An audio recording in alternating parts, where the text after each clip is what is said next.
His words were full of fear and heartbreak, and I couldn't find her either, not in that mess of bodies and panic. The doors seemed locked, no one could get out of the main room where the show was happening.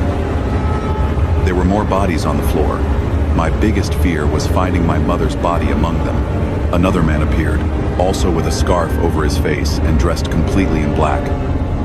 Looking now, they were heavily armed guns, knives, everything. They had everyone under control, forcing them into a circle.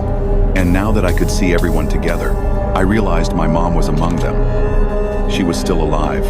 But, on the other hand, Mrs. Sonia, she didn't make it. Her already red hair was now soaked in even more red blood. Her body lay sprawled across the floor.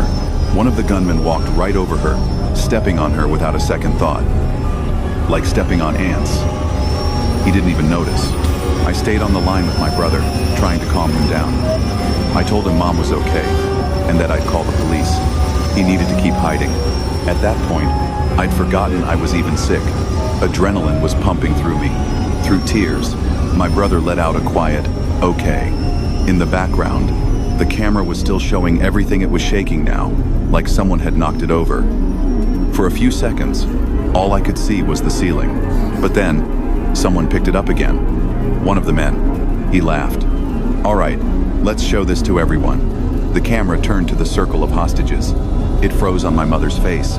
My heart stopped. Still on the phone with my brother, I ran to the kitchen landline to call the police.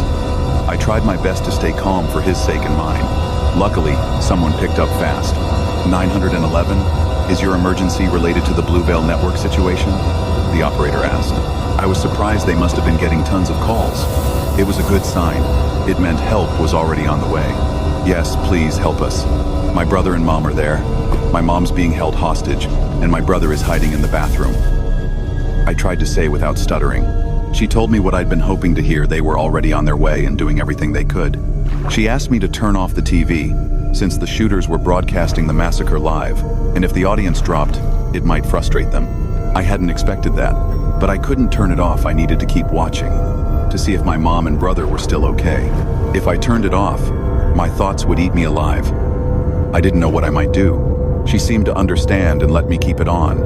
I dropped the phone and rushed back to the TV, trying to make sure Mom was still okay, while staying on the line with my brother. That's when I realized, almost frozen, that one of the shooters was no longer in the main room. He had left, probably hunting down anyone who had escaped.